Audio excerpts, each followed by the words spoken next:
For 3 years, she was his queen, his equal, someone who had shared every rise and fall beside him, the woman he loved and called Amber, as though she were something precious, something rare, something he held carefully and believed he could never lose. She had been born the daughter of a duke, raised in quiet dignity, honed by sharp intellect, and bound by the unwritten rules that women of House Ashenvale were simply not permitted to break. Then came the night she pushed open a door she should never have opened, and watched everything she had ever believed about him collapse to ashes in a single moment, by candlelight. Him and a woman she had never seen before, doing the things he had only ever done with her. She was shattered, devastated. It was a betrayal of love in its most complete form, and she knew, standing in that doorway, that she could not forgive it. She left before dawn. She walked away with her spine straight, her silence sealed, and a secret held so tightly within her that she swore to protect it with everything she had. 7 years passed. Now the entire kingdom held its breath, waiting, watching, as his engagement to another woman was announced. And she made a decision. She would return. Not with tears, not with words, but with a revenge so quiet and so devastating that he would never see it coming.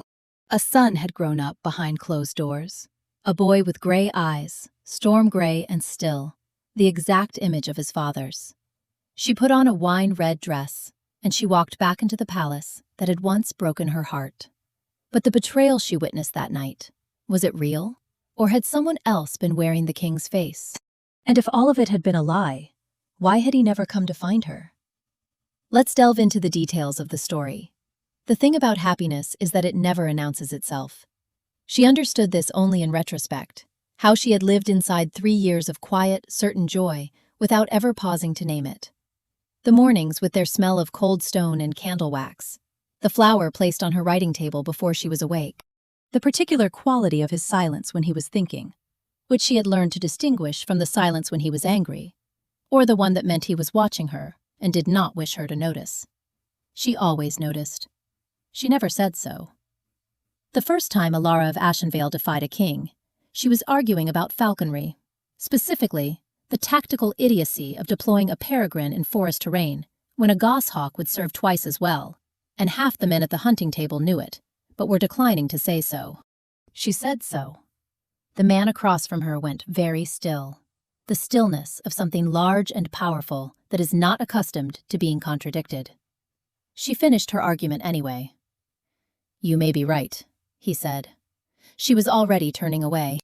"I know I am." She did not look back. She did not think about him again until 3 days later, when Murray came to her rooms with an expression that meant something unexpected had arrived at the gate. "A rider, my lady, no sigil, no letter, just the man himself, in the yard." Ilara descended the stairs of Ashenvale to find Aldrich of Velthor standing in her courtyard, in riding clothes still dusted from the road, his horse being led away by her groom, his expression containing the mild certainty of a man who has made a decision and does not anticipate its reversal. "Aldrich of Velthor," he said. "I came to continue the argument." She looked at him from the top step. The morning was cold. Her breath made small clouds in the air between them. He was taller than she remembered, or perhaps she had simply not been paying the right kind of attention at the hunting table. "Most kings," she said, "send envoys. I am not most kings." "I noticed." They were married in the season of early frost. The years that followed were ones she did not know how to name while she was living them. He came to her rooms each morning before court, sometimes with nothing to say, sometimes with a single small flower, the white ones that grew wild along the northern wall, that the gardeners cut back every autumn and that returned regardless. He placed them on her writing table without comment, and sometimes left before she was fully awake, and she would find the flower there in the cold morning light, and something in her chest would settle, quietly, like a lock sliding home. He called her Amber in private. For the color her hair went in candlelight, he said, the first time she asked. A deep, warm gold, like the resin that hardened in the old pine forests north of the capital. She had looked at herself in the glass afterward, trying to see what he saw.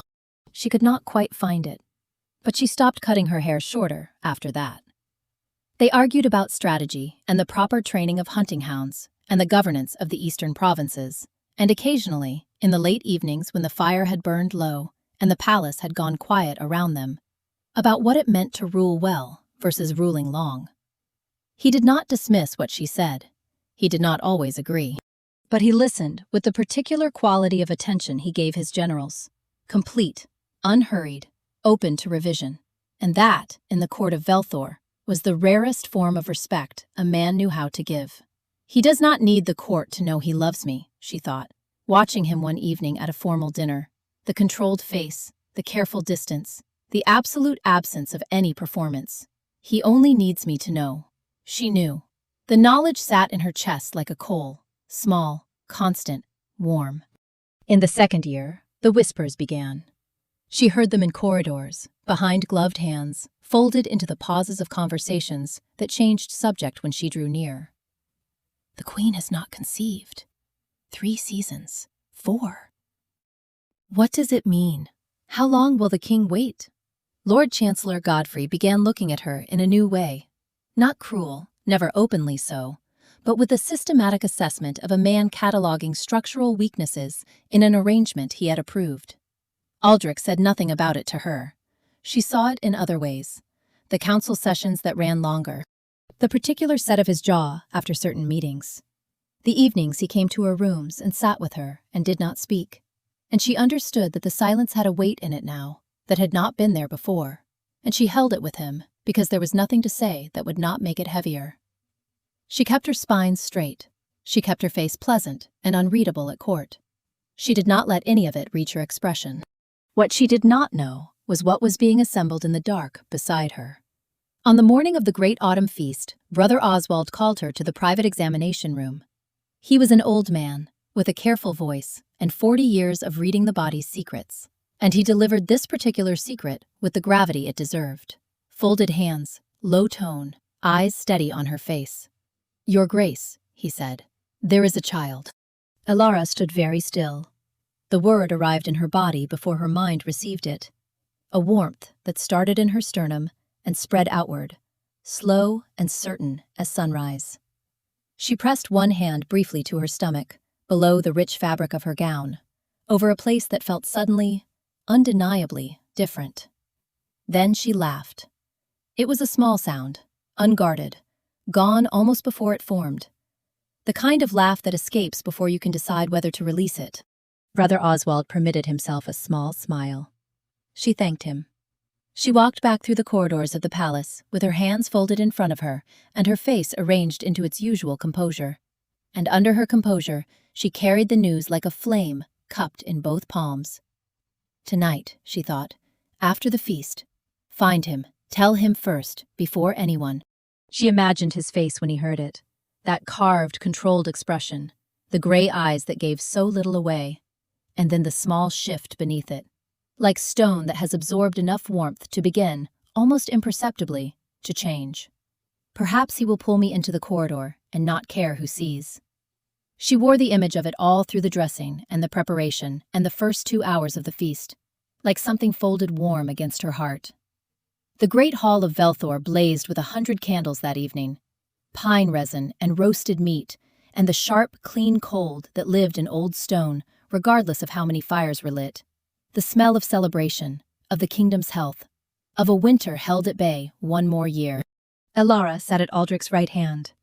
She wore deep blue, the color of the sky in the last moment before dark. He had looked at her when she entered, a brief, complete look that said, "I see you," in a language they had built over 3 years that required no words. And she had thought, after. I will tell him after. He left for the military council mid-feast. Standard. Expected. She watched him go, the width of his shoulders under the black doublet, the measured pace of a man who moved through rooms as if he owned the air in them, and thought, soon. She did not see what was assembling in his absence. Godfrey rose from his chair with the precision of a man who has chosen his moment carefully. Around him, several lords shifted forward, the subtle rearrangement of a formation that has been discussed in advance. He spoke in the carrying tone of a man who wishes the entire room to hear, while appearing to address only a few.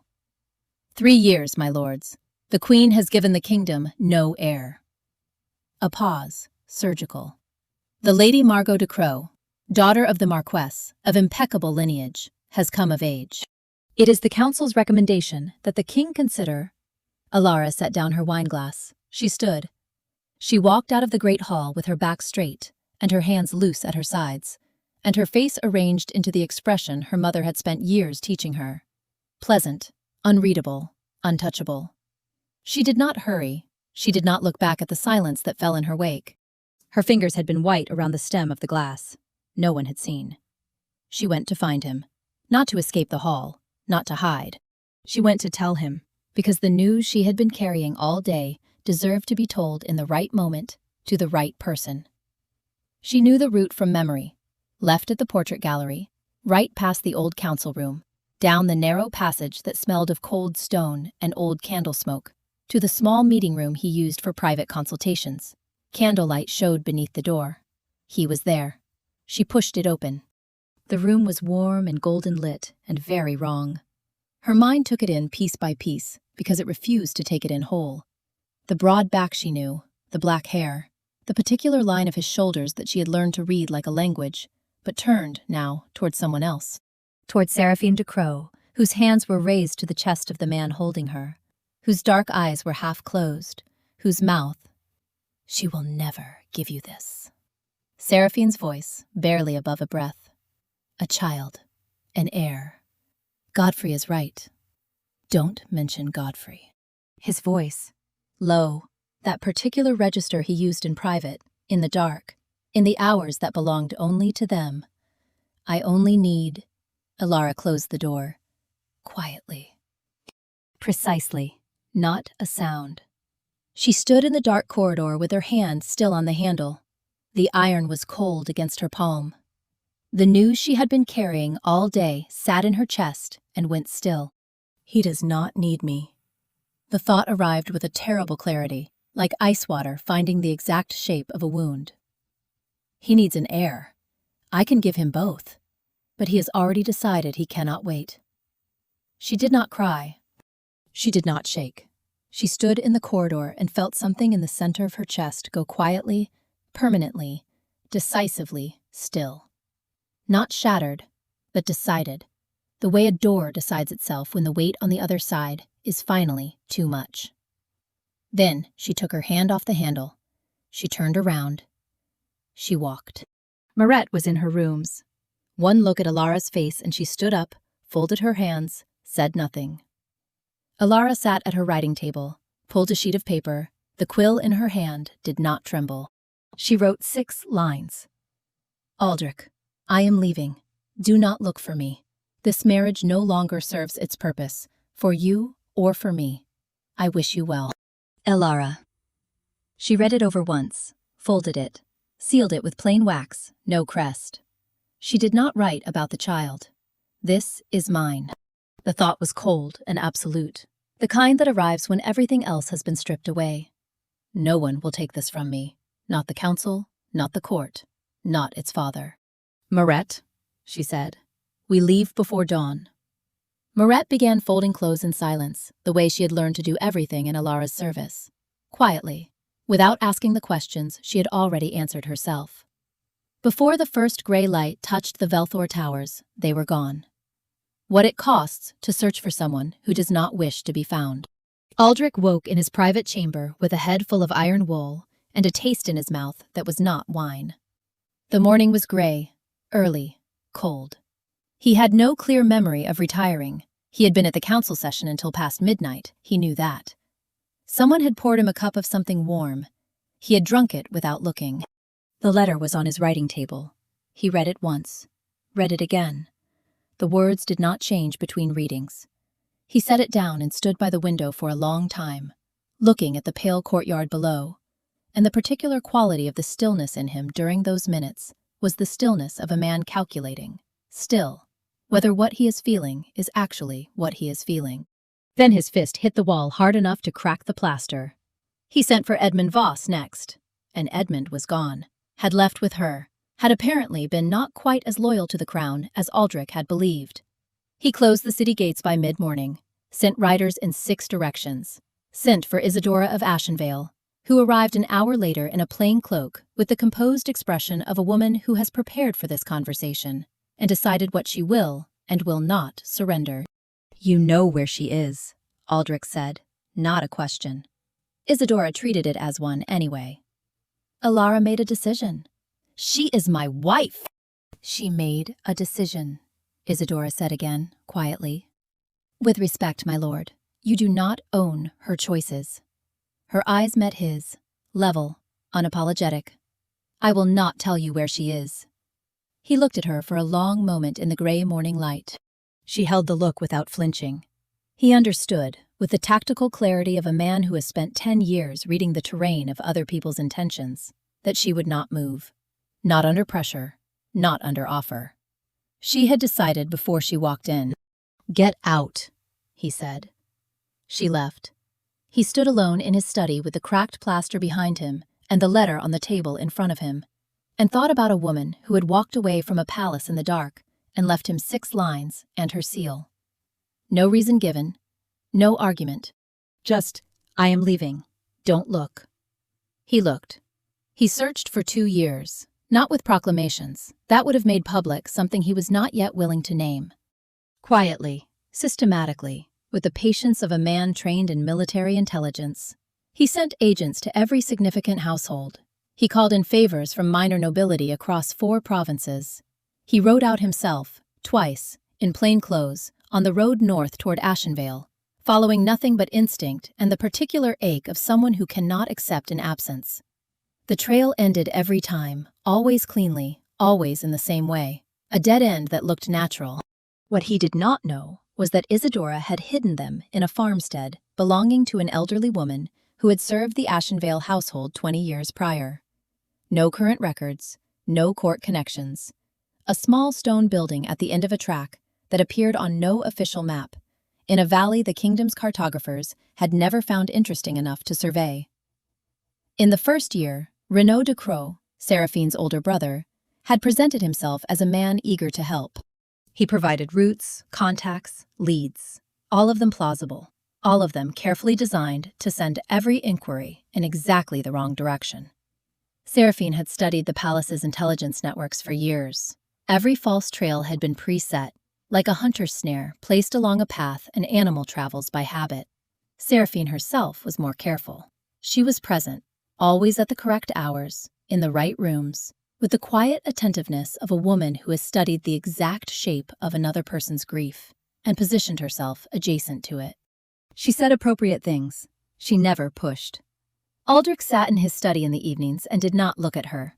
He looked at maps. He tapped his finger on a point northeast of the capital. The Ashenvale territories, their estates, the roads between. He had sent men to all of them. They had found nothing.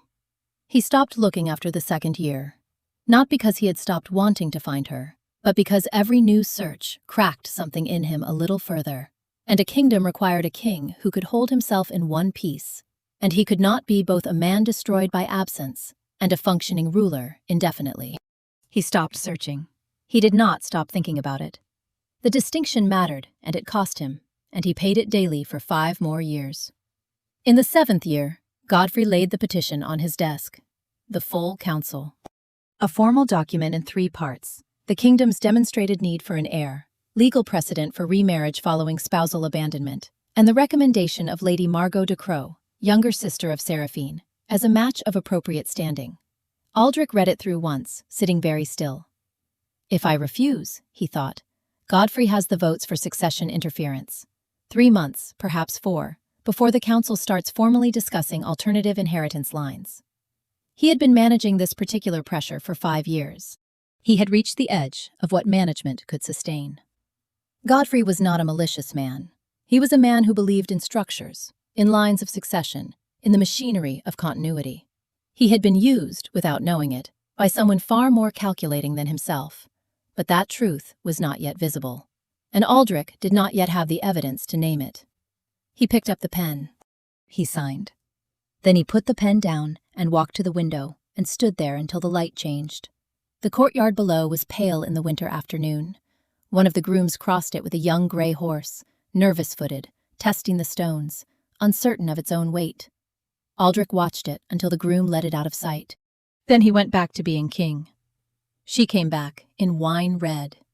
The whole room stopped. The invitation arrived on a Tuesday, in a bundle of correspondence Murray had sorted with her usual quiet efficiency. Alara was at the window of Isadora's east sitting room when Murray separated it from the rest and set it on the table without comment. Slightly heavier stock than the others, the Velthor seal pressed into dark wax. Alara picked it up, read it, set it back down on the windowsill beside her cooling cup of tea. Outside, the Ashenvale Valley in early winter, the silver birches stripped bare, the river low and gray between its stones. She had spent 7 years deciding this was home. The decision had required daily renewal in the beginning. Later, less so. Now, looking at the Velthor seal, she understood that decided and true were not always the same word. Lady Isadora asks if you require anything thrown, Murray said from the doorway. No. Alara turned from the window. I want to attend. Murray's expression did not change. It had the quality of a woman who has served long enough to understand that some decisions are not decisions at all, but simply the surface of something that has already been settled at a deeper level, days or weeks before the moment of announcement. I'll prepare the wine-red gown. Yes. And Master Thanadoric? From the courtyard below came the sound of her son, quick, contained footsteps on the stone, the focused silence of a child engaged in something requiring concentration. 7 years old, and he moved through the world like someone twice that age, measuring everything, filing it away. He comes with me, Alara said. She had not told Thane much about his father. A few careful truths. He is a king. He is a good man. He did not know where we were. She had been precise, because Thane was the kind of child who held every word he was given and turned it over, looking for the place where it fit, or failed to fit, the larger picture. The night before they left, she called him to the fire after supper. We are going to the palace, she said. You will stay beside me. You will not speak to strangers without my introduction. You will not ask questions where others can hear the answers. He looked up from the book open on his knee. Those eyes, gray as the winter sky over Velthor, a shade that appeared nowhere else in the known kingdom except in portraits of dead kings. The palace we used to live in? Yes. Will father be there? The fire shifted. A log dropped. Yes. I want to meet him. Thane, you said he was a good man who didn't know where we were. He said it without accusation, just a fact, laid out carefully, with the patience of a child who has learned that the adults around him need time before they answer difficult questions honestly. If he didn't know, it means he wasn't given the chance. She looked at her son for a long moment. The firelight caught the gray of his eyes and threw warm shadows across the serious line of his jaw, his father's jaw, on a 7-year-old's face. We will see, she said. He accepted this. He had learned, over 7 years, that we will see from his mother was frequently more honest than other people's certainties. She put on the wine-red gown. It was the color of Ashenvale women in moments of consequence. Not mourning, not celebration, but the particular shade of a woman who knows precisely what she is doing and wishes the room to understand this before she opens her mouth. She stood before the glass and looked at herself without sentiment. 30 years old, harder around the eyes than she had been at 23, which was accurate rather than unkind. The red brought out the warmth in her hair. You are walking into his engagement banquet, she told herself, with the same precision she had applied to every difficult thing for 7 years. You are wearing red, and you have his son beside you, and the entire court will see it. You know what you're doing. Good. You should know. Edmund Voss offered his arm at the palace gate. He had arrived at Isadora's estate an hour before their departure, leaner than she remembered, a new scar along his left jaw. You don't have to come, Alara said. I'm aware. He looked at Thane, who was examining the gate's iron hinge, with the focused interest of a child who finds mechanical things compelling. He has your posture. He has his father's eyes. Yes. Edmund looked at her. I noticed. She took his arm. The great hall smelled of pine resin and beeswax, and the clean, sharp cold that clung to old stone, no matter how many fires were lit. The smell of Velthor. The smell of a place her body remembered, independently of her intentions. She walked in. The music stumbled. A single missed beat in the string ensemble, less than a second. But in a room full of people trained from birth to read the social weather, it was a seismic event. Heads turned. The turning spread outward from the doors in a slow wave, and with it came the sound of voices lowering, conversations interrupting themselves. The particular quality of silence that fills a room when something unexpected requires assessment. Ilara of Ashenvale. She heard it without hearing it, her name passing from mouth to mouth beneath the music that had gamely resumed. She walked through it with Thane at her left side and Edmund a measured step behind, and she did not look for Aldrich. She went to Lord Ferris of the Northern March instead, whose family had been allied with Ashenvale for 3 generations, and greeted him by name. His wife's expression cycled through shock, uncertainty, and a kind of cautious pleasure that suggested she had always found the circumstances of Ilara's departure more complicated than the official version implied. "Your son?" Lady Ferris said. Ilara placed her hand briefly on Thane's shoulder. "Phenodoric. He is 7. Lady Ferris's gaze moved, with the inevitability of gravity, to Thane's face, to his eyes, the color. The particular shade of gray that appeared in portrait after portrait in the gallery down the east corridor, on the faces of Velthor kings, going back 4 generations. "He is very—" Lady Ferris stopped herself. "Yes," Ilara said. "He is." She moved on. She was calm and present, and precisely as visible as she had decided to be, and she felt the room recalibrate around her. The rapid, entirely human reassessment of what her presence here, in this color, with this child, was meant to signal. This is not a woman who was discarded, the room was being asked to understand. This is a woman who chose to leave. There is a difference. Look at the boy. Look at his eyes. She felt him before she saw him. It was not mystical, simply the particular awareness of a body that had spent 3 years in close proximity to another body and had stored the information in a deeper register than conscious thought. The room changed. She was aware of warmth moving toward her from the far side of the hall, a pressure differential, a direction. She looked up. Aldrich was crossing the room. She had forgotten, or had refused to remember, which was not the same thing, what it looked like when he moved through a space. He was 38 now, and the years had done to him what they do to iron, made him denser, harder, more concentrated. The court clothes sat on him without softening him. He moved with the particular quality of a man who occupies rooms rather than merely entering them. Not arrogance exactly, but the complete absence of apology. The gray eyes found her. 7 years, and something in his face moved. Briefly, controlled almost immediately, but there. She had spent 3 years learning his expressions, and she caught it before it was gone. The moment before the mask, when the man underneath was briefly, undeniably present. He stopped in front of her. Ilara. 1 word. The name in his voice after 7 years was a different object than it had been in her memory. Lower, more careful, stripped to its essential form. Your Majesty. She dipped her head, not a curtsy, an acknowledgement. Congratulations on the occasion. I did not know you would come.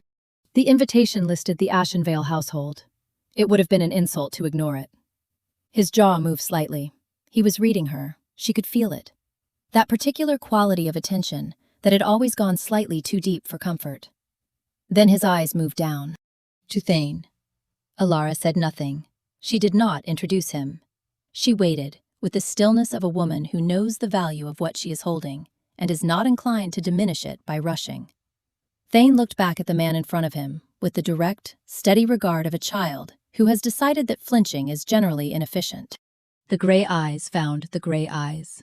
Aldrich went very still. It was not the stillness of shock.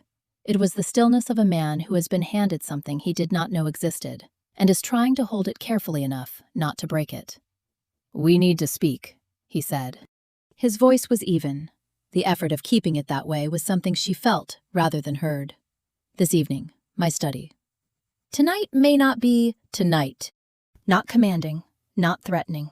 Simply the bedrock beneath the request, the place where negotiation ends. Please. The please cost him something. She filed that away. The man who stayed and the woman who watched him.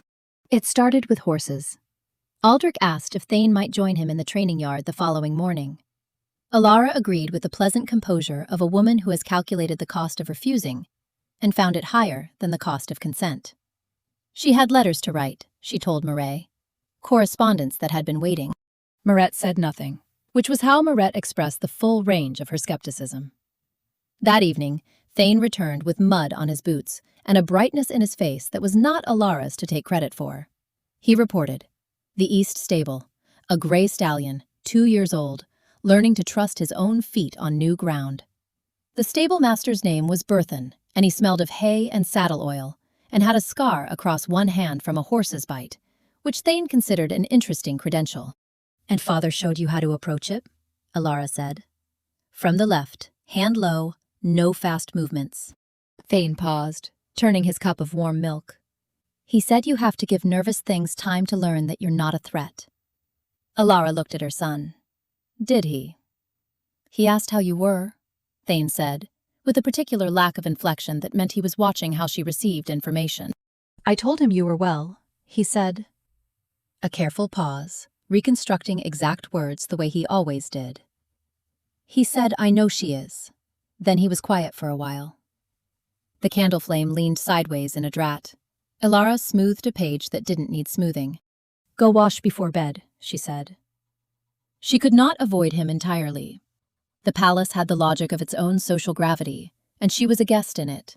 Formal meals, shared spaces, the intricate choreography of a royal household that required presence at certain hours. She sat across from him at dinner on the third evening. She was aware of his hands on the table, the breadth of them, the steadiness, in the manner of a body that has stored information and retrieves it without asking permission. He spoke to Thane about the map they had looked at that afternoon. The Eastern Territories, the rivers that form natural boundaries, the places where the borders had shifted, and why. Thane asked questions with the focused intensity of someone who considers geography a form of logic, and Aldrich answered each one fully, without shortening for age or simplifying for patience. He poured wine into her glass when it was empty, before the servant could reach it, without looking up from his conversation with Thane, a gesture so habitual it had bypassed conscious decision entirely. He had done it every evening for 3 years. She looked at the full glass. She did not say anything. She drank it. The next morning, a small white flower appeared on her windowsill, wild growing from the northern wall. She stood in front of it for longer than she intended before picking it up. She did not put it down again. The trouble with Seraphine arrived on the 6th evening, at a small private dinner for senior nobility. Seraphine was there. She arrived with the cold composure that seemed to be her natural climate, and took up her usual position adjacent to Aldrich's orbit, close enough to be noticed, far enough to seem unintentional. Alara watched her from across the room with the methodical attention she had once given to supply routes and diplomatic correspondence. At some point in the evening, Seraphine appeared at her side.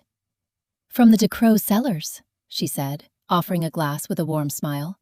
A southern import. I think you'll find it exceptional. The glass was in Alara's hand before she had fully processed the sequence. The scent was clean and floral, nothing wrong. She drank it. The social logic of the moment had simply carried her forward before caution could intercept. And she would think about this later, about how easily the trap had been set, and how completely she had walked into it by being precisely the kind of person who does not refuse gracious offers from noble ladies at private functions. That night she lay awake with a fever building behind her eyes. By the 3rd hour of darkness, it was definite. Heat in her skin, her thoughts moving slowly, a cold spreading outward from her bones that had nothing to do with the temperature of the room. She sent Murray for Brother Oswald before dawn. He examined her for 20 minutes in the low candlelight of her rooms, then sat back with the expression of a man whose conclusions he would rather not be delivering. A compound, he said, carefully. In the blood. Not lethal, the quantity was too small for that, but sufficient to weaken, to incapacitate. He looked at her steadily. Someone knew the dose. Seraphine. The knowledge arrived without surprise, only the cold, specific weight of confirmation. She had felt it on the 6th evening, the quality of that attention, the measurement in it.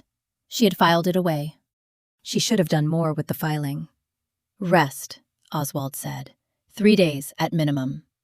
She rested too. She did not tell Aldrich. She had managed worse, alone. On the afternoon of the 14th day, she walked the north garden. He fell into step beside her. She had not heard him approach. He had always moved quietly for a man of his size, which she had found simultaneously impressive and irritating during the years they had shared a life. She did not break stride. "The east garden," he said, after they had walked in silence for a moment. "The roses. I know they're still there. I had them kept." He paused. "Specifically?" She looked at the bare birches along the wall. Their branches made small scratching sounds in the wind. "You shouldn't have." "Probably not." Another silence. She was aware of the warmth of him on her right side. He had always walked too close, in the unconscious way of a large man who does not precisely perceive his own mass. And the 3 inches of cold air between them that somehow carried more weight than the rest of the garden combined. "I intend to leave at the end of the week," she said, because silence on this point had begun to cost more than speech. "There is no reason for us to remain." "I can think of one." She kept walking. "His visits can continue. I won't prevent that." "That is not—" He stopped. She took one extra step before she realized he was no longer moving. And she turned, and he was standing on the path with his hands at his sides, and something in his face that was not his court face, not his counsel face, not any of the controlled and measured expressions she had catalogued over 3 years. "What I have," he said, "is not what I want. I want my son. I want—" He stopped. The word hung unspoken in the cold air between them. She could see it, not the word itself, but the shape of the effort it took to hold it back, the tension in his jaw, the way his hands weren't quite still. "What?" she said. "You." The wind came down from the hills and lifted the edge of her cloak. She stood in it, looking at him, while something in the center of her chest did not crack. It was too well built for that, 7 years of careful construction. But she felt, for the first time, its exact dimensions. She turned away. "You have an engagement." "I am aware." "Then perhaps Amber." The name. That specific syllable, in that specific voice. She had not heard it in 7 years, and she had thought, occasionally, that she had managed to forget the particular way it arrived in her body. Not in her ears, but somewhere deeper. In the undefended place below the ribs that she had spent 7 years forgetting was there. She stopped walking. "Don't," she said. Her voice was even. She was proud of that. "I know." He said it quietly. Not an apology, simply, "I know." As if he had said what he needed to say, and was not asking her to respond to it, only to hold it for now, wherever it fit. She walked away. He let her go. That night she lay awake for a long time, listening to the wind off the northern hills, and very deliberately did not think about the 3 inches of cold air between them in the garden, or about the exact dimensions of the wall around her chest, or about the name that had found its way to the undefended place despite everything. She was very good at not thinking about things. She was beginning to find it less effective than it used to be. On the 18th day, in the library, it became unavoidable. She had been there for 2 hours, with a history of the northern campaigns that she was reading without absorbing, when his footsteps sounded on the stairs to the upper gallery. She recognized them. She had recognized them, she realized, since the first day she returned, her body cataloging and filing them, alongside all the other information it had stored about him 7 years ago. He came up to the gallery. He stood a few feet from her. She kept her eyes on the page. "Thane told me," he said. "You're planning to leave at the end of the week." He should not have. He was upset. He is 7 years old. He has never had a father. And you are planning to take him away before— He stopped, started again, with the controlled patience of a man who knows that volume will not serve him here. "Whatever I did to make you leave, I need to understand it. Not to argue it. To understand it." She set the book on the gallery railing. "Tell him," something in her said. "You have been carrying this for 7 years. Tell him what you saw and let him respond. And stop waiting for the moment to be different, because there is no different moment. There is only this one. The West Corridor, she said. The night of the great feast. The small meeting room. She told him. Everything. The candlelight beneath the door, the chill of the stone, the way she had pushed it open, still carrying the news she had been saving all day.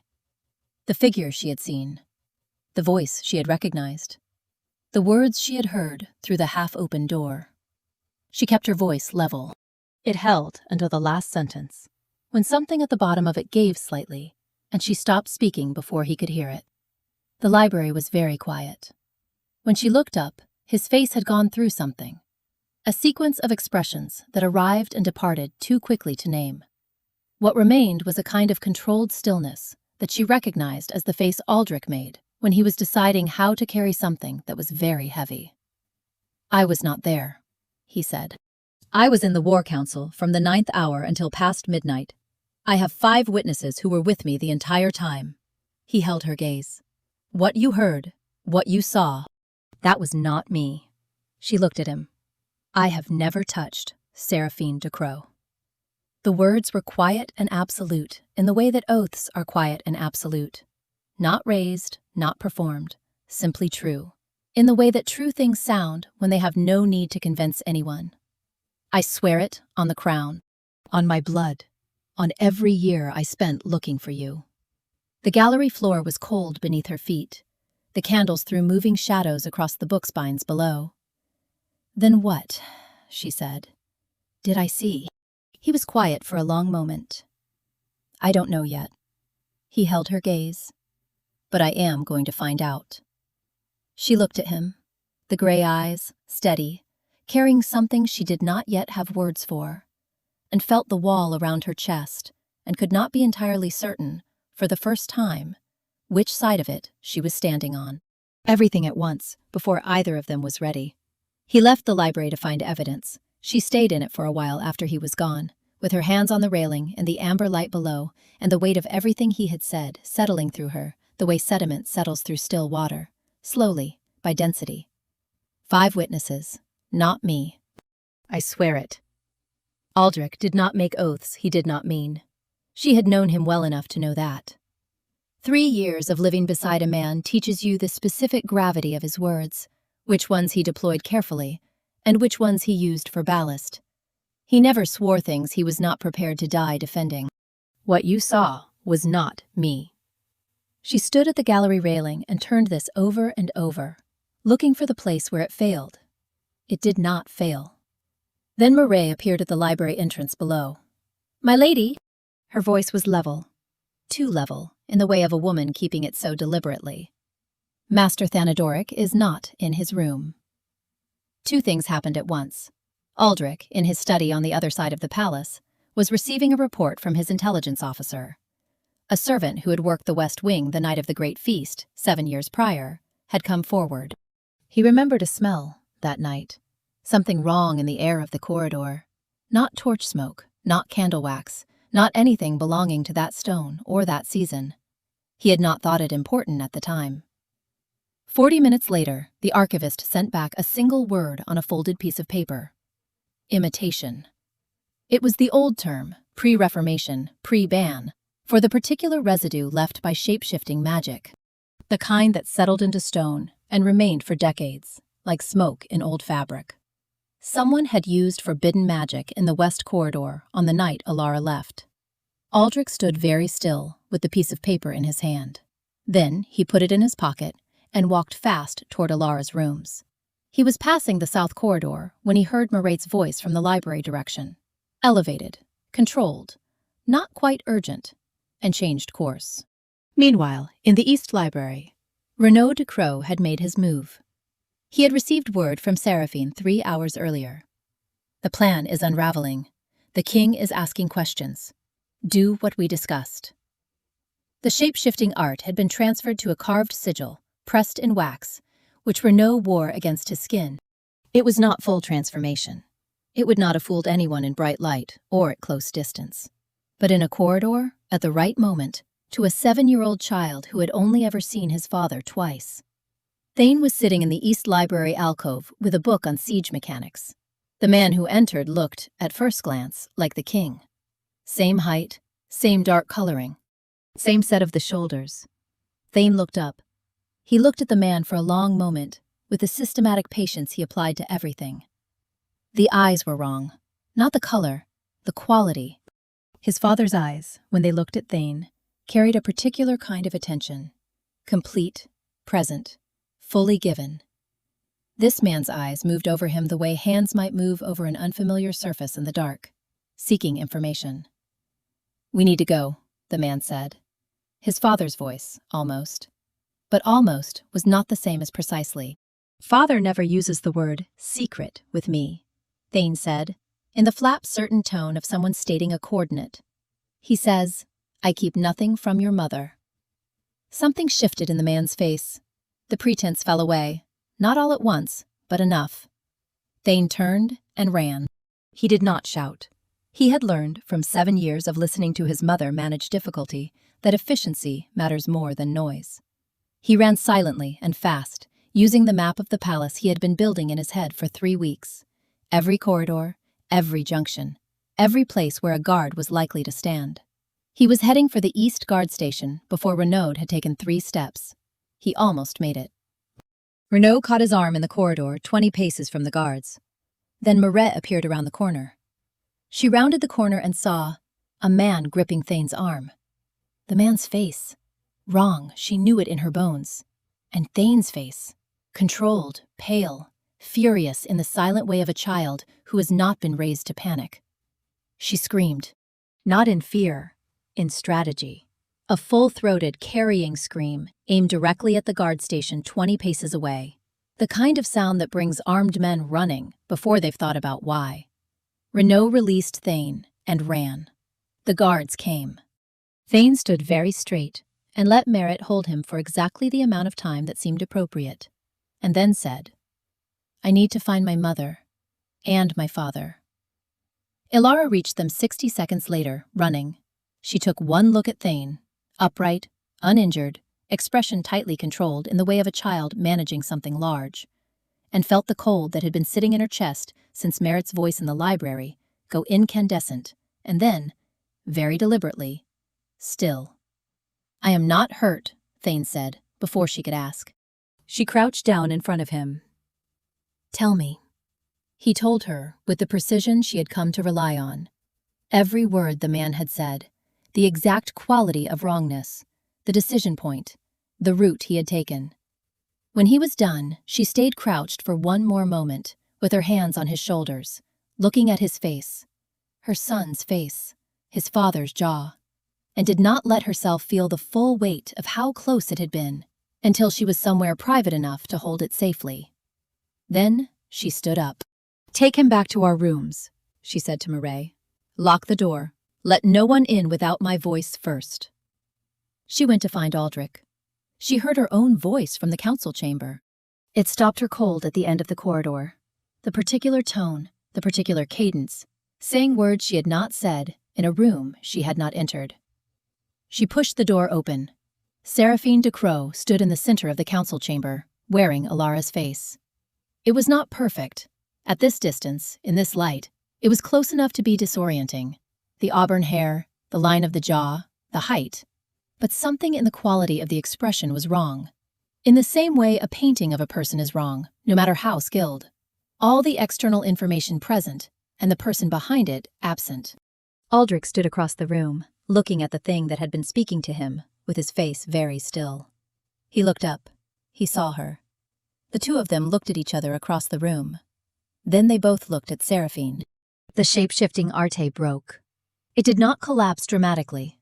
It simply stopped, in the way that any sustained effort stops when the person sustaining it loses their focus entirely. Seraphine's own face returned. The dark hair, the cold precision of her features, the particular beauty that had always had more calculation in it than warmth. The room was very quiet. "How long," Aldrich said, "have you been able to do that?" 9 years, she said. 2 to learn it, 7 to use what I learned. The West Corridor, Ilara said, 7 years ago. Yes. You wore his face. You let me see it. Yes. Seraphine's voice had changed, lost its precision, its management. What remained was something rawer and less useful. True. I needed you to leave. You left. Where was I that night? Aldrich said. In your private room. I put a compound in your wine at the feast, the kind that brings sleep quickly and holds it. You were unconscious by the time. She paused. By the time I needed the corridor to myself. Why? Aldrich said. Just that. Seraphine looked at him for a long time. Because I have loved you since before she arrived. The words came out without the architecture of strategy around them, which made them worse somehow, more real, more useless. I watched you court her, marry her. Look at her as if... She stopped. I thought if she was gone, you would look at someone else. I believed it would be me. For 7 years, Alara said, he never looked at me. Seraphine's voice was flat now, with the flatness of someone describing a fact they have spent a long time refusing to accept. Not once. In 7 years. Aldrich said nothing. I needed her gone again, Seraphine continued. The wine at the private dinner. I miscalculated the dose. And my brother. We have Renaud, Aldrich said. The door opened. Edmund Voss entered with 2 guards and a man in their grip who was no longer wearing anyone else's face. Renaud de Croix looked at his sister with the expression of a man who has bet everything on a single outcome and is now observing the specific shape of his failure. What was your part in this? Aldrich said to Renaud. Renaud was quiet for a moment. Then, with the pragmatism of someone who has calculated that cooperation costs less than stonewalling. Seraphine wanted you. I wanted the power that came with having the queen be someone who owed me something. When the plan began to fail, I needed the boy. The woman would leave to protect her child. She would leave and stay gone. Take them both, Aldrich said. Separate cells. The guards moved. Seraphine allowed herself to be taken without resistance. But at the door she paused and turned and looked at Alara with the expression of someone who has finally run out of moves and is simply standing in the aftermath. I don't hate you, she said. I only wanted what you had. Alara looked at her for a long moment. What I have is not the throne, she said. It is not this palace. It is not the man. She kept her voice level. What I have is his trust. You destroyed it once from the outside. That is the only time anyone gets to do that. Seraphine was led away. Only 2 of them remained in the council chamber. The fire had burned low. The candles were guttering at the far end of the room. Outside the high windows, the Velthor night was complete. No moon, and the stars hidden behind cloud. You left, he said, because you believed I had betrayed you. Yes. And you kept my son from me. Yes. 7 years, Alara. Not loudly, not with heat. The way grief sounds when it has been carried so long it has stopped requiring performance. 7 years. I know. She looked at him across the room. The fire. His profile in the low light, older than she had known it, with the lines of 7 years in it. Years she had not been present for. Years of his face moving through expressions she had not catalogued. The morning I left, she said, before I went to the corridor, before I saw what I thought I saw. She paused, finding the shape of words she had not said aloud to anyone. I had been carrying the news all day. I wanted to tell you first, before anyone. I was on my way to find you. I was going to tell you we were going to have a child. I wanted to see your face when you heard it. She looked at her hands briefly. I had been imagining it all day. He was very still. Amber. Don't. She looked up. Not right now, please. Not while I'm still. I know. He held her gaze. I know. They stood in the council chamber for a while, on either side of the dying fire, while the palace went on around them as it always had, indifferent to what was being understood in small rooms. Something was changing. She had known it for days, felt it at the edges of every conversation, in the weight of the silences, in the way the wall around her chest had stopped being a wall she stood behind, and had started being a wall she could feel the dimensions of, from the inside. She did not say this, but she did not leave. He did not bring flowers. He showed up. He dissolved the engagement on a Thursday, before the full council, without preamble. Godfrey had objections. He always had objections, kept in a mental filing system organized by precedent and weight, deployable at any moment. He deployed them now at considerable length. Aldrich sat in the carved chair and heard every one of them without interrupting, with the patience of a man who has already decided and is simply waiting for the room to run down. Then, I listened to this counsel once, on the subject of my household. His voice was quiet. That decision cost me 7 years, and a son I did not know existed. He looked at Godfrey across the table, not unkindly, because Godfrey's sin had been conviction rather than cruelty, and there was a difference. You were used, he said, by someone who understood exactly how to use you. That is worth understanding. Godfrey went still. I am not this council's enemy, Aldrich continued. But I am not asking for permission, he stood. Ilara of Ashenvale is the queen of Velthor. I will confirm this publicly when she is ready to hear it. He walked out. Ilara heard about it from Edmund, who reported it with the careful neutrality of a man who has decided to present facts without interpretation and allow the recipient to arrive at her own conclusions. She sat with it for a while afterward, in the window seat of her rooms, with the winter light on her lap and Thane at the table drawing siege maps on spare parchment. The dissolution was real. Godfrey had heard it. The council had heard it. She understood, with the clarity she had been avoiding, that the wall around her chest was not protecting her from anything anymore. It had been built against a danger that no longer existed in the form she had built against. The thing she was protecting herself from now was not Aldrich. It was the specific vertigo of wanting something she had decided she could not have, and discovering she could have it, and having to reckon with 7 years of deciding otherwise. You are afraid, she told herself. That is acceptable. Afraid and still here are not mutually exclusive. She was still in the window seat. Should I stop pretending I'm doing geometry? Thane said, without looking up from his parchment. You were never pretending, Ilara said. You were doing geometry. A pause. Should I pretend I don't know what's going to happen? You're 7. I know what siege maps are for. She looked at her son, his father's jaw, her stubbornness, the combination of both in the particular way he moved through the world, and felt something loosen in her chest, very slightly. Finish your map, she said. He came every day, not with declarations, not with letters or gifts, or the elaborate formal demonstrations that a king had at his disposal. He appeared. In the morning, at the door of the east dining room, asking whether she and Thane would join him in the yard.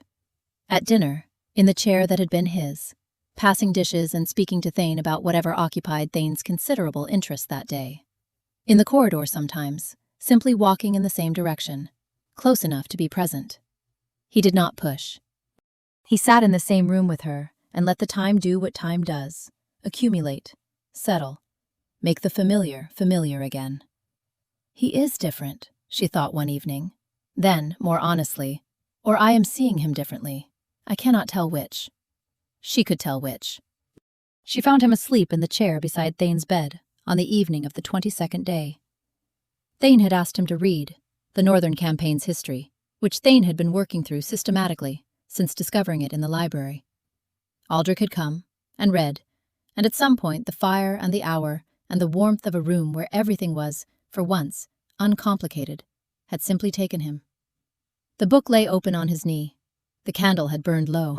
Thane was asleep with one arm flung out sideways, his face smooth and young, in the way that sleeping children's faces always manage to be, regardless of how old they seem awake.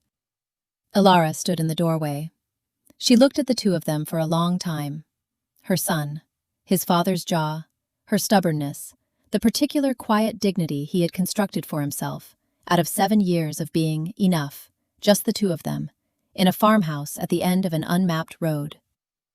And this man, who had signed a document he didn't want, and spent 2 years searching for her, and stopped searching only because he couldn't afford to be both a man and a ruin simultaneously. The wall around her chest. She had built it carefully, methodically, in the months after leaving. Mortared it with every day that passed. Every morning she rose without him. Every evening she managed alone. It had been a necessary thing. It had served its purpose. It is not keeping him out, she thought, with the clarity that arrives in late evenings and quiet rooms. It is keeping me in. She did not wake him. She went back to her rooms. But she stood at the window for a long time before she slept, looking at the Velthor night, and the decision she had been approaching sideways for 3 weeks arrived and simply sat there, waiting for her to look at it directly. She almost left on a Wednesday. She told Mirette in the morning to begin packing. Her voice was level. The logic was sound. Thane needed familiar space. She needed distance. There was no structural reason to remain. At midday, she went to tell Thane. He was in the south corridor, sitting against the wall with his knees up and a book on the properties of Riverstone. He put the book down when he saw her face. She told him they were returning to Isadora's estate. He looked at her for a long moment. He did not argue. He did not cry. He said, "You don't want to go either." The corridor was cold and quiet. "Thane, I know it's complicated." He shifted slightly and leaned his head against her arm for a moment, brief, deliberate, rare. He was not generally a child who asked for comfort, which made the occasions when he did carry the specific weight of something chosen. "You said complicated things are worth it. You said that when I asked about the mill." She had said that. She had been talking about a watermill. He had filed it under a broader heading. "Come on," he said, picking up his book. "Let's stay." She sat with her back against the cold stone of the corridor wall for a while after he went back to his reading. She looked at the ceiling.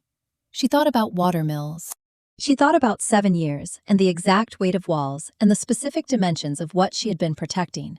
Then she went to find Mirette and tell her to stop packing. That evening, Aldrich knocked on her door. She opened it.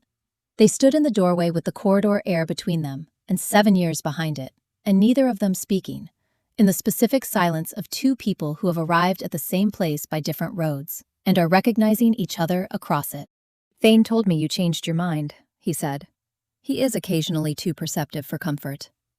The corner of his mouth moved. Not quite a smile, the nearly a smile, the one that required you to be paying close attention to catch, which she always had been. He gets it from his mother. She stepped back from the door. He came in. They talked until the fire burned low. Not an argument, not a reconciliation. Something simpler and harder than either. 2 people saying, for the first time, what had needed to be said for 7 years, without the benefit of knowing how the other person would receive it. "I looked for 2 years," he said. "I stopped because I couldn't be both a man who was looking and a king who was functioning. I chose the king. I've thought about that choice every day since." She looked at her hands. "I chose to be unfindable because I couldn't trust that if you found me in the first year, I would have the strength to stay gone. And I believed I needed to stay gone." She paused. "I believed what I saw." "I know. And I didn't ask. I didn't go to you and ask directly. I simply..." She stopped. "I saw it and I decided. That was a failure. Mine. You trusted your eyes." "I trusted the wrong thing over the right thing." She met his gaze. "I trusted what I saw over what I knew about you. I knew you, Aldrich. 3 years. I knew you." A long pause. "And I still ran." He was quiet for a long time. The fire shifted. A log collapsed into coals. "Why?" he said finally. Not accusing.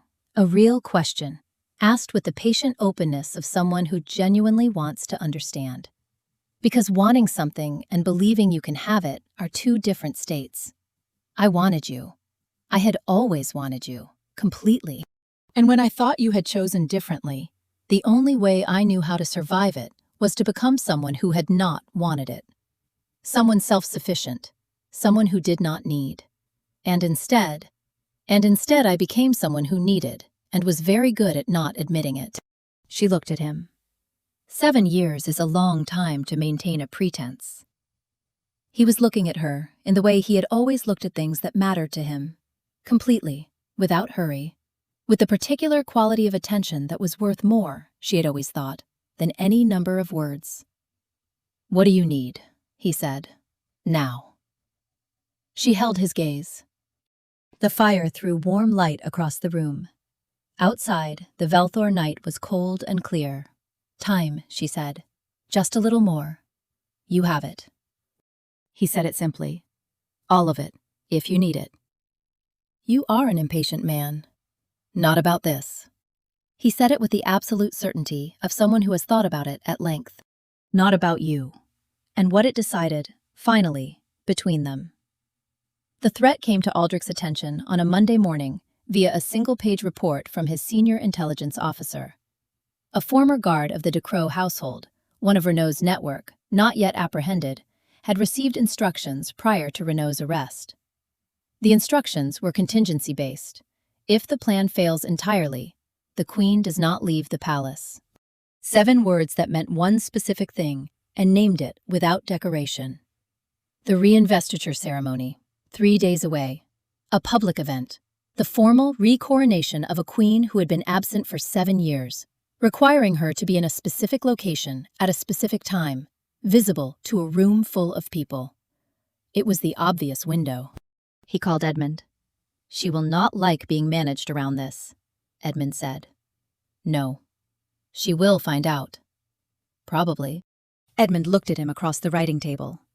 "And you're going to do it anyway." "She has spent 7 years managing everything alone." Aldrich set the report down. "This one time, I would like her not to have to carry it." Edmund was quiet for a moment. "She will not see it that way." "I know." He looked at the report. "Do it anyway." What he had not properly accounted for was that Ilara had also, over 7 years, developed precisely these skills. She came to his study on the 3rd evening. He heard her footsteps in the corridor before she knocked. He knew them now, had relearned them over 3 weeks, the specific rhythm of a woman who moves with purpose and does not waste motion. She knocked twice, opened the door without waiting for answer. "What is it?" she said. She had heard something, a piece of a conversation between him and Edmund in the corridor outside her rooms 2 nights prior. She had not heard enough to understand the full shape of it, but she had heard enough to know that something specific was being planned around the ceremony, and that her part in the plan had been decided without her knowledge.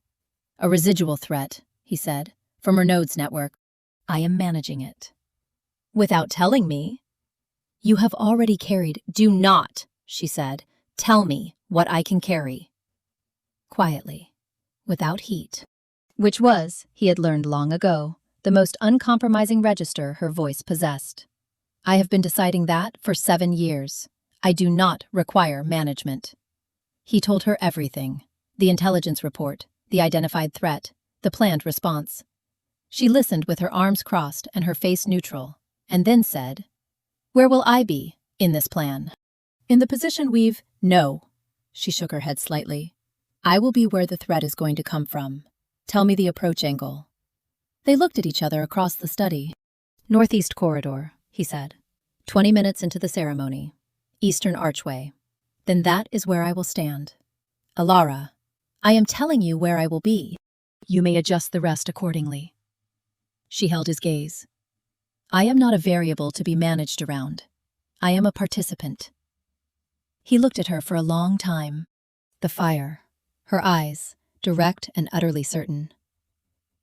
"All right," he said. The reinvestiture ceremony was held in the Great Hall. Winter sun cut cold and white through the high windows. The full court was assembled. Nobles, officers, visiting dignitaries. The ordinary accumulation of people who attend because their attendance is required, or because they want to see something historically significant. The air smelled of candle wax and cold stone and, beneath it, the particular tension of a room full of people who are watching something carefully without appearing to. Ilara wore Ashenvale red. She stood where she had told Aldrich she would stand, near the eastern archway, in the flow of the ceremony, visible and unguarded looking. Edmund was somewhere in the crowd to the north. She could not see him, which meant he was doing his job correctly. Aldrich was 15 feet away, speaking with Lord Ferris, angled to keep both her and the eastern archway visible, without appearing to watch either. At 20 minutes, a man she did not recognize moved. She did not wait. She stepped sideways, creating an ugly problem, opening space behind the man. She had done it instinctively, reading the movement before she had consciously processed what it meant. Edmund moved through the gap she had made. 4 seconds. The man was contained, controlled, and quiet. The ceremony continued. She stood by the eastern archway and looked across the room, and found Aldrich looking at her. His face was doing the thing it did when it held something controlled and present, and only barely so. Every careful line of it taut with something that had not had an outlet yet. She held his gaze for a moment. Then she turned back to the ceremony. He caught her in the corridor after. Not grabbing, he stepped into the space beside her, close enough that she could feel the warmth of him through the cold air, and she stopped walking. "You stepped toward it," he said. "I stepped at an angle that gave Edmund room.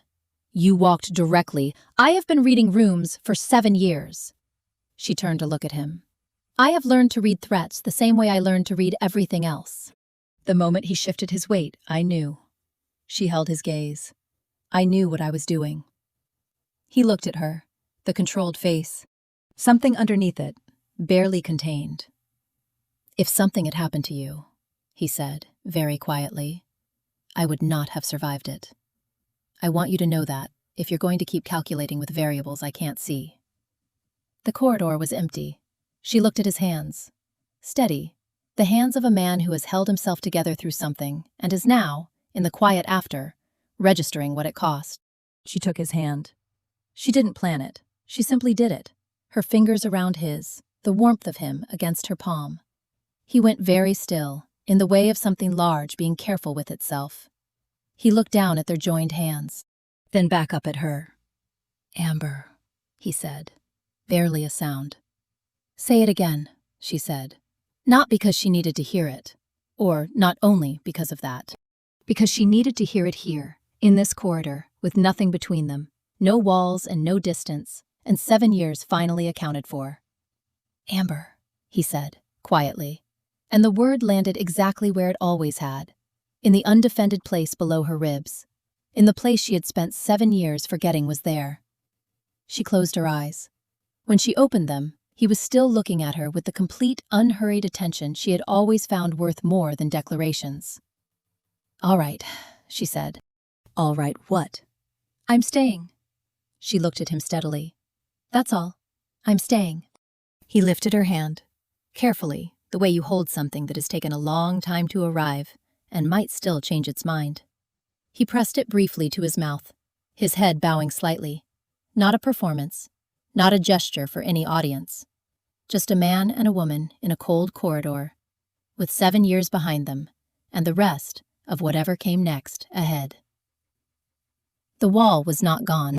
Some of the stones were still there. She was honest enough to know that.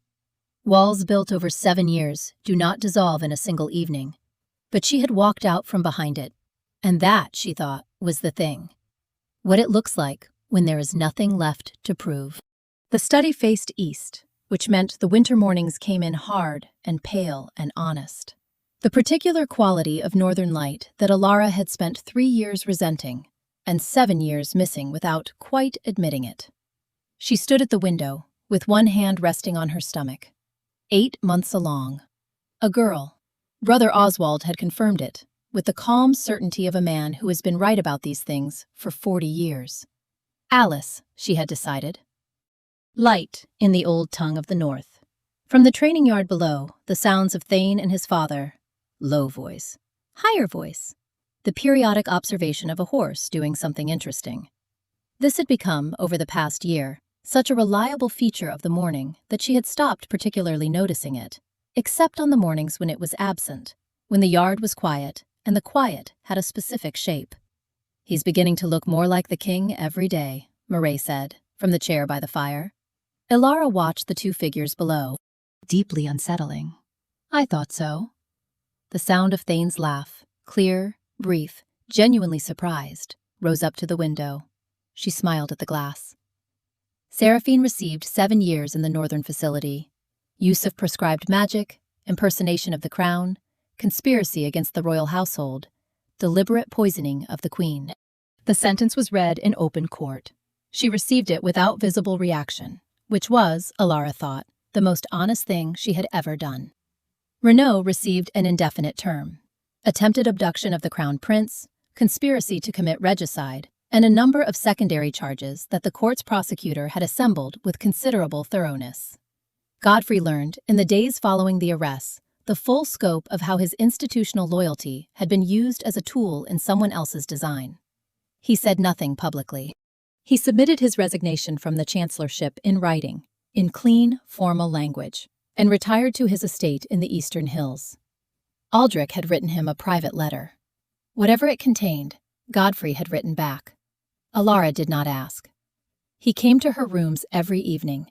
If this story hit you somewhere quiet, drop a comments below. No explanation needed. We'll know.